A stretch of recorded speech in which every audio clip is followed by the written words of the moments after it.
Hello and welcome back to the channel HardReset.Info, and today I will show you how to use AliExpress coins at checkout. So open AliExpress application on your phone, and before we start I need to mention that you should always look out for items with mention extra % off with coins.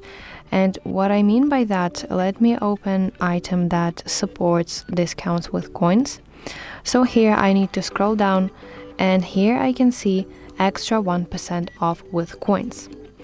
So that means that I can use my coins to get a little discount.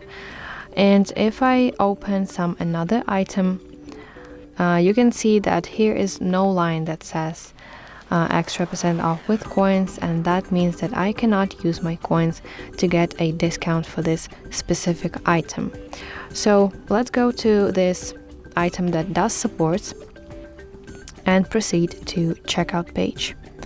Now I want to scroll down to section summary and go to saved line.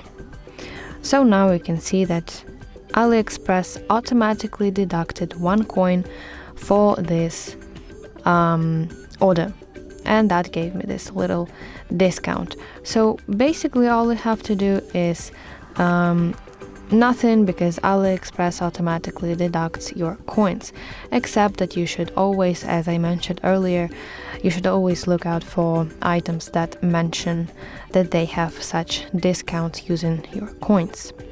So I think that's pretty clear. I hope this video helps you. Please like this video and subscribe to our channel for more content like this.